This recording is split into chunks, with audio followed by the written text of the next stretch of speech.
howdy, lads, lasses, and NBs. If you live in the Harris Branch neighborhood in Austin, Texas, my name's Anthony, and I'm your neighbor. This is the February 2022 residential Harris Branch neighborhood update.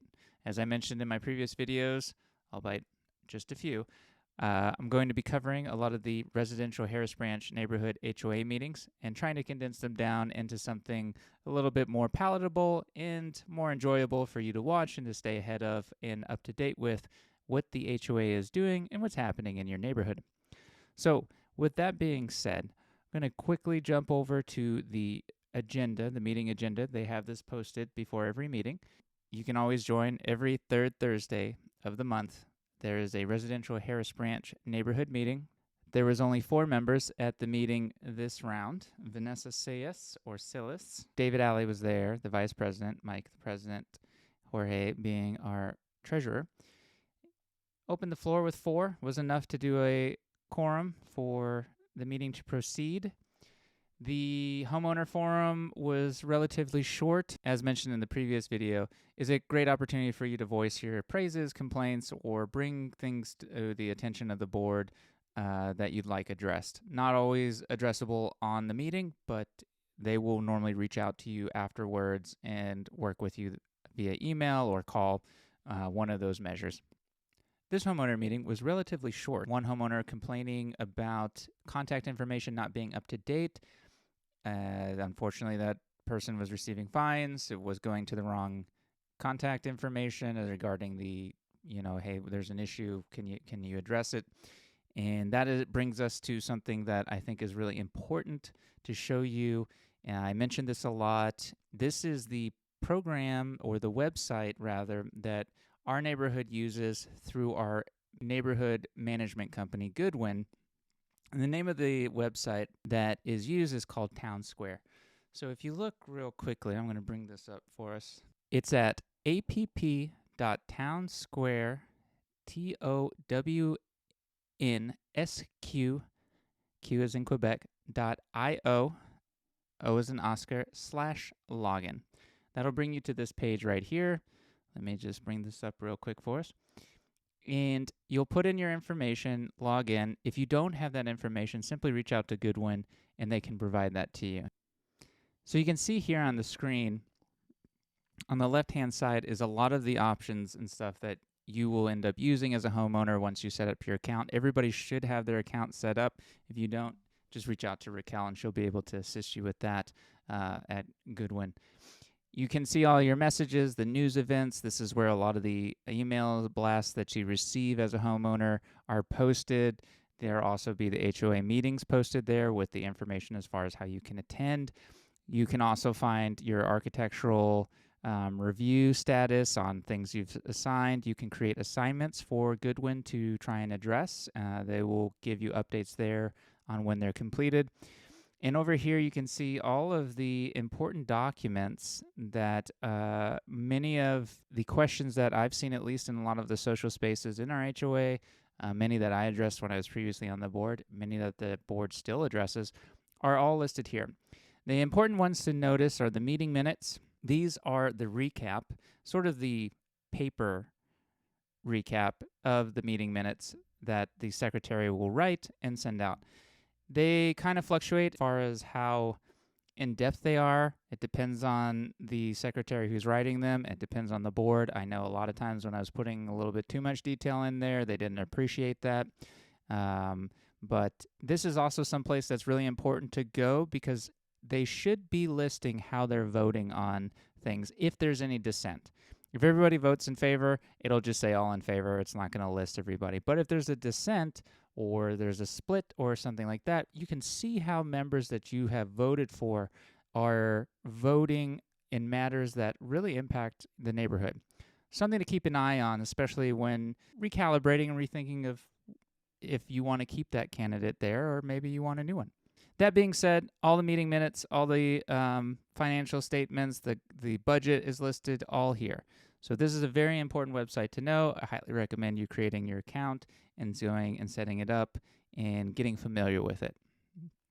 All right, let's go back to our agenda here. They'll approve the previous meeting minutes. The treasurer will go on. They'll talk about the budget.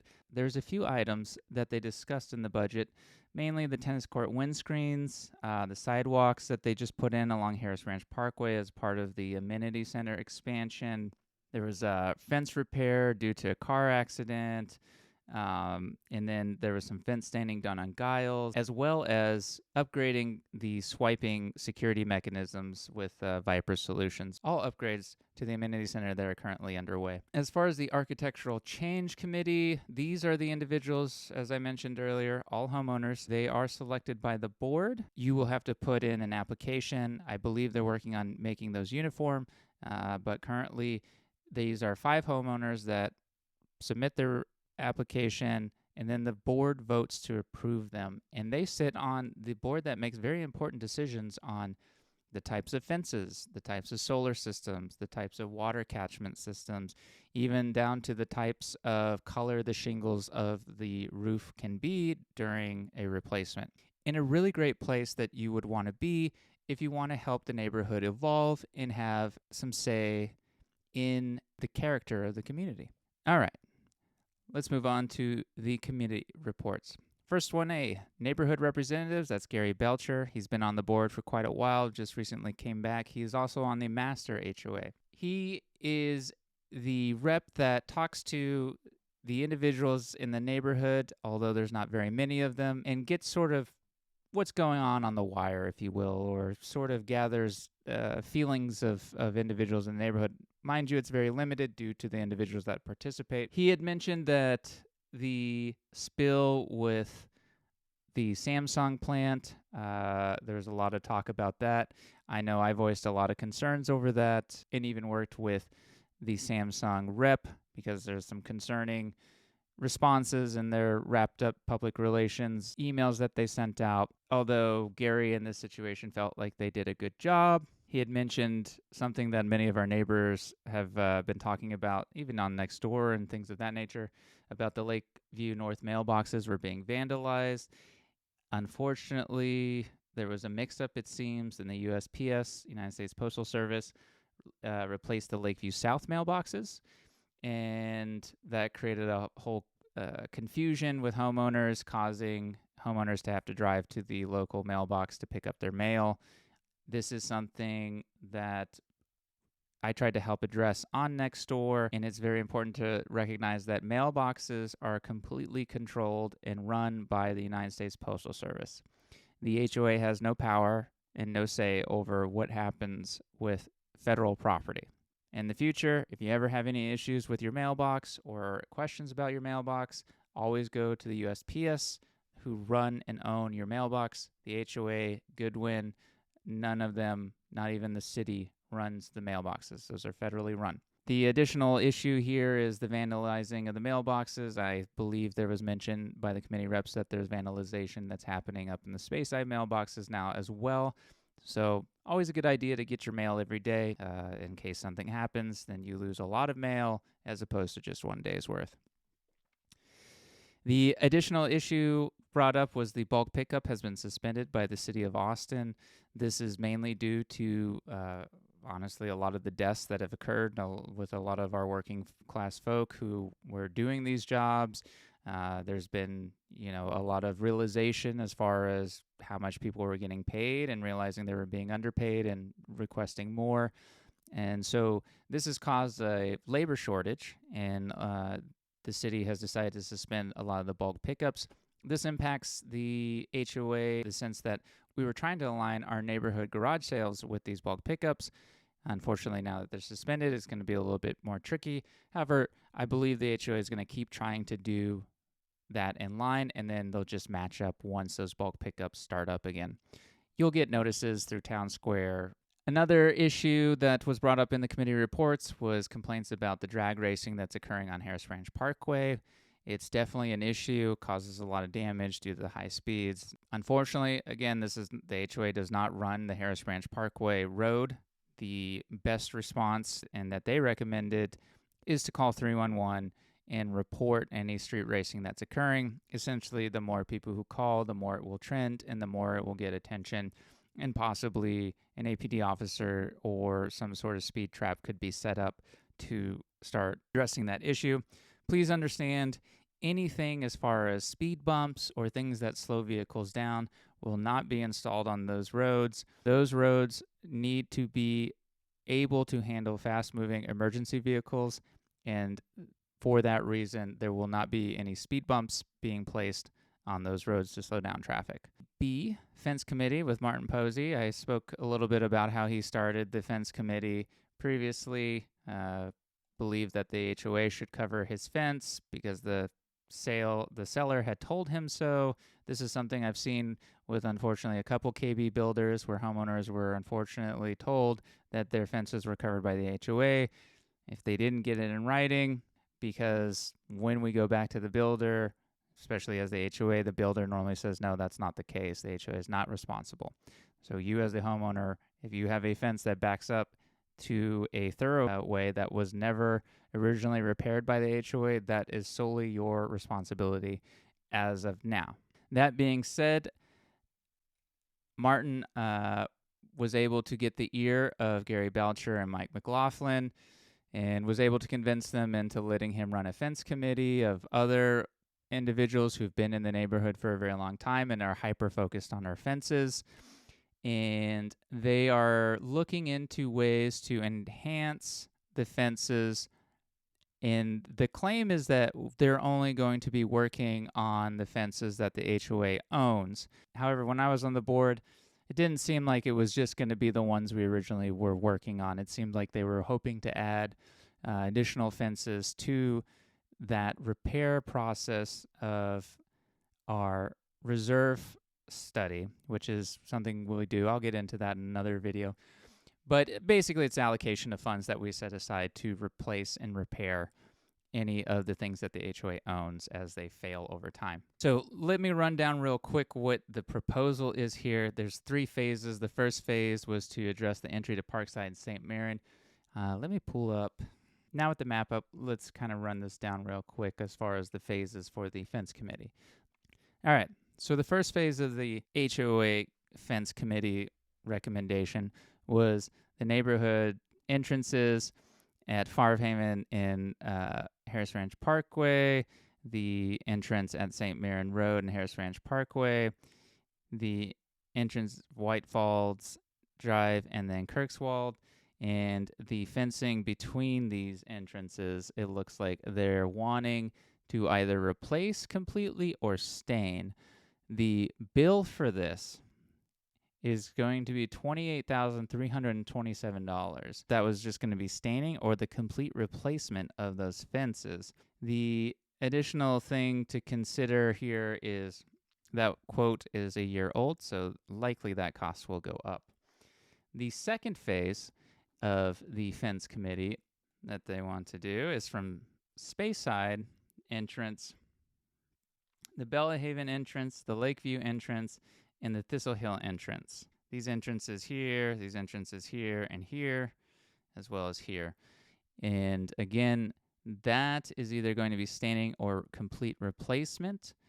That bill for the second phase is $24,137. So about a little over $50,000 that the HOA wants to spend on fencing in these areas.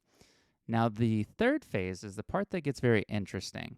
And luckily, David Alley, the vice president, rightfully voiced his concerns over if these fences were actually owned by the HOA. Unfortunately, Gary Belcher and Mike McLaughlin and Martin are very adamant about pushing this through and getting these fences replaced, whether the HOA actually owns them or not. Basically, it's a little nice bump to the homeowners who own those fences, and it's using our money to replace those fences. Third phase here is the Harris Ranch Parkway fencing for Parkside and Glencoe. So that's mainly going to be up here as far as the fencing that is on these outsides.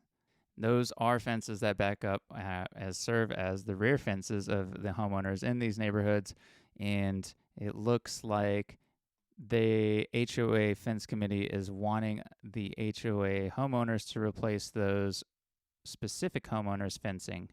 Again, as I mentioned, we'll keep an eye on it. It'll be very interesting. Hopefully David gets some more information and we hear better results about what's going on here, because they were planning on taking that money out of the reserve that we have, that we pay professionals to go through the neighborhood, look at things, give us half-lives, and tell us at what date we should be doing repairs and which date we should be doing complete replacements, almost mitigating the need for the fence committee. All right, moving on.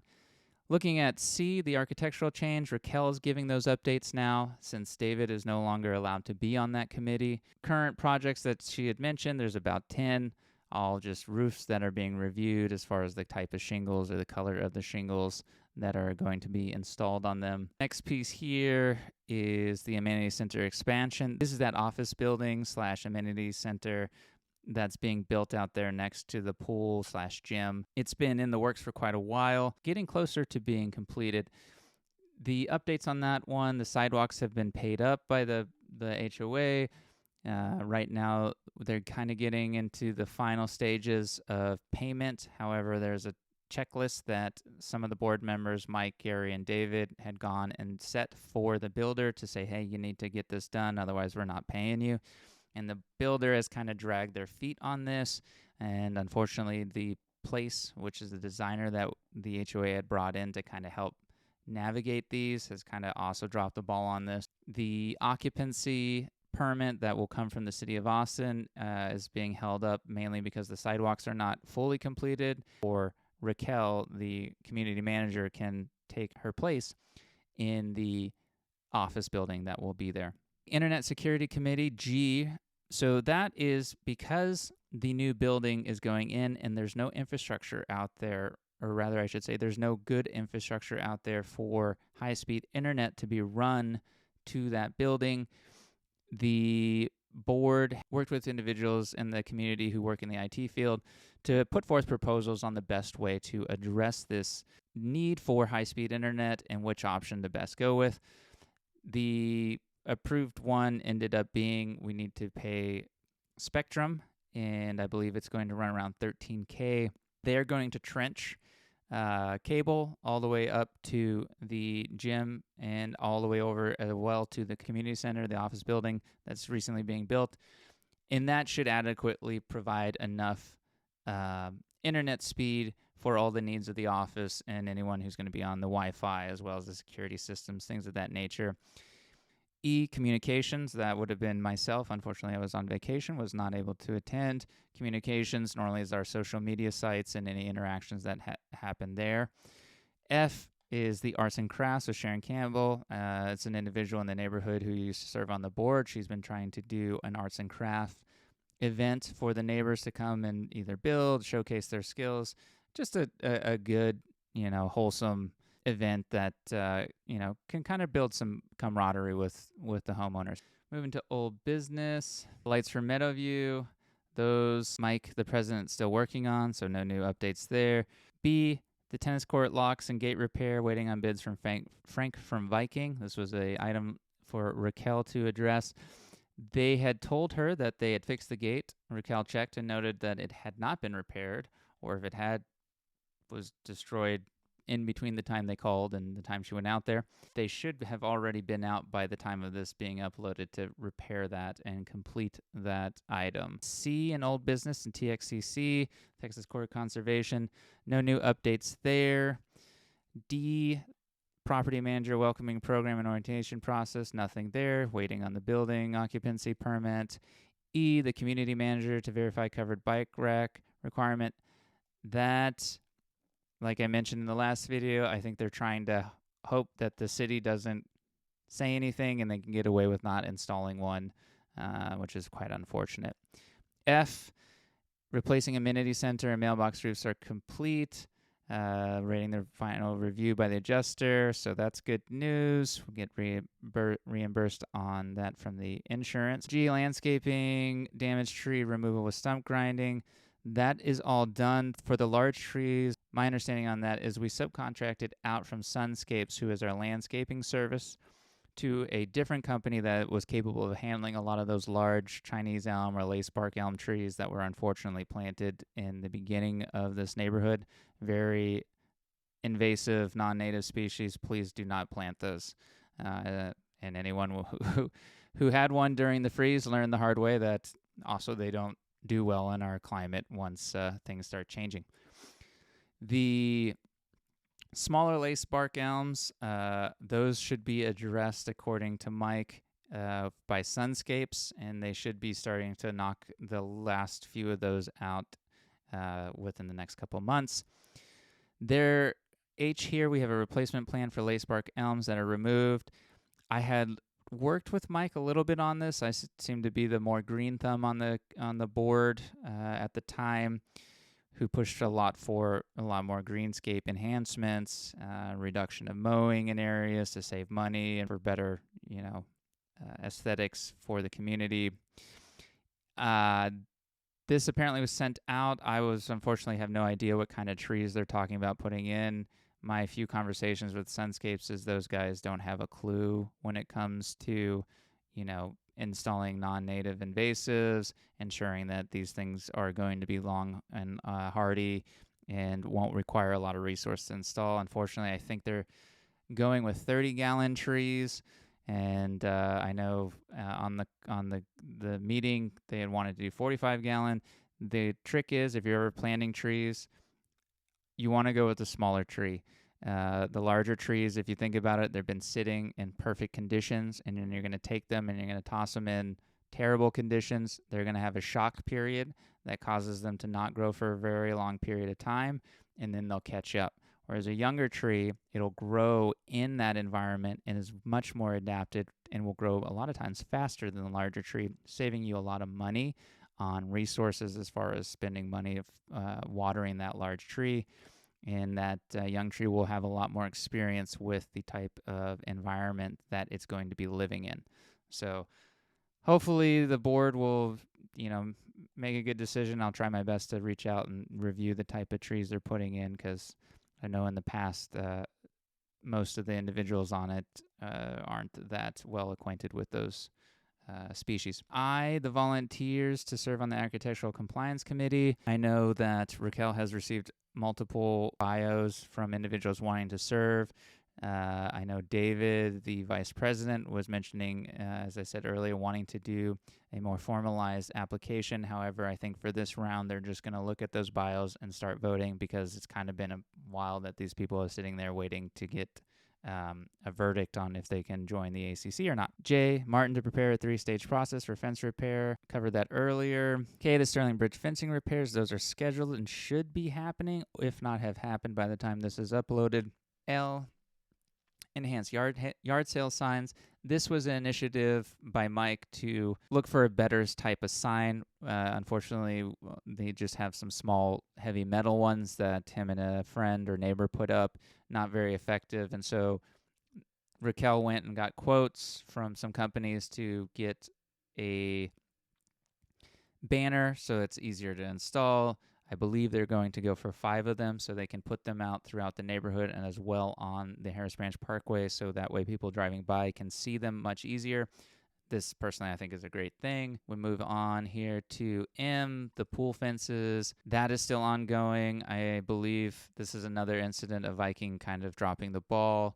It seems in the past Viking had been really good for the HOA. Unfortunately, now they've kind of just fallen off. So they're still working on this piece as far as getting those fences up to par. In the amenity center pond pump, believe that's been scheduled, if not already repaired by the time of this upload. Streetlight mapping. This is a Gary initiative as well as being focused on fences. He is very focused on street lamps. He has been so focused on street lamps that the individual at the City of Austin has asked him to chill. The goal here is to create a map for homeowners to go and simply click or be able to identify out street lamps and provide that to the governing bodies that run those. As far as this item number goes, as a member of the Dark Skies Project, not a huge fan of the light pollution from the excessive amounts of street lamps. I think some strategic ones in certain locations is absolutely worth it. But the Sisyphean task of constantly wasting materials and time to replace these as they go out or get wrecked just seems unnecessary. We should be focusing on things a little bit more important. P, amenity center rentals. That is something I believe the board and Goodwin are still working on. This is in regards to being able to rent out the amenity space for homeowners. All right, moving on to the new business. A Glencoe fence accident. There was an accident. A car took out some fencing. That's been replaced, repaired, good to go. B, Food Truck Fridays. This is a pretty cool initiative. I had tried to work with a couple groups before leaving the board. Luckily, Raquel managed to find a company to do this bi-weekly. They're called the ATX Food Festival. They should be out twice a month, and then they do their updates. You should be getting updates through your Nextdoor. You should be getting it through your email blast, and they have been sending out invites through Facebook as well. So those all occur at the Harris Branch Amenity Center where the pool's at. C, the community meeting. That's just going to be a large meeting that happens, I believe, once a year. Essentially, it's no different necessarily than a residential Harris Branch HOA meeting. They just try their best to get as many people to show up or log in as possible, just to kind of, introduce themselves and show homeowners what goes on during a Harris Branch residential HOA meeting. E, a tentative Easter festival. So this is something that Mike used to put on. I'm not entirely excited about it being an Easter festival. Maybe we could call it a spring festival, be a little bit more inclusive to the many different neighbors that we have in our 9 neighborhoods. But he puts it on, cooks hot dogs, gets a bunch of plastic aids, puts candy in it. The intention's great. He's trying to, do something for the kids, gets a bouncy house and horses for them to ride. There's some things that I would highly recommend doing differently as far as the sustainability aspect. That's a lot of plastic eggs going in the trash can each year. Luckily, or unluckily, depending on how you look at it, it's been canceled for the last 2 years because of COVID. It looks like they're going to be moving forward with that this year in person. They'll be trying to do food trucks instead of the grilled hot dogs and the plastic Gatorade containers and bag of chips for the kids. Hopefully it'll be a little bit healthier for them. And I think they're going to try and get the bouncy house out and the horses as well. All right, F here, it looks like the Samsung issue again. There was mention that the Samsung company had come and wanted to do an enhancement in some of the waterways. I'm not entirely clear what that means. Unfortunately, the board doesn't really have much expertise in this area, so it was unclear on that meeting what that meant. They had said it was something as like I've been doing. Unfortunately, I haven't seen what those enhancements might be. Many times, unfortunately, people think enhancements means cutting everything down and clearing it out. This is absolutely not an enhancement. It's a destruction of the ecosystem and just makes life a lot harder for everybody when it comes to our water quality and erosion and property value, things of that nature. Try and keep an open mind. We'll see what they have to say. They're wanting to even set up a kiosk regarding water cleanliness. I personally don't necessarily think that Samsung has done enough when it comes to the disaster that they caused, but depends on if you side with larger corporations or if you side more with environmental scientists in that regard. All right, last one here, executive session. I believe there was discussion about something in executive session. Unfortunately, executive sessions are closed off to the public. This is an opportunity for the board to discuss legal matters and things of that nature, and so we unfortunately won't get any updates unless you're an individual who's involved in that executive session. And last one, 11, adjourn meeting. That wraps us up for the February 2022 Harris Branch Residential HOA meeting. I hope this was helpful for you. If you have any questions or concern, simply leave a comment or message me. I'm always open to any suggestions as far as critiques or content that you would prefer to see or anything that was unclear. I will keep doing these for each HOA board meeting, and they'll be posted hopefully each month. This month was a little slow because of vacation, but we're back in the groove. And until next time, I'm your neighbor, Anthony, and y'all take care.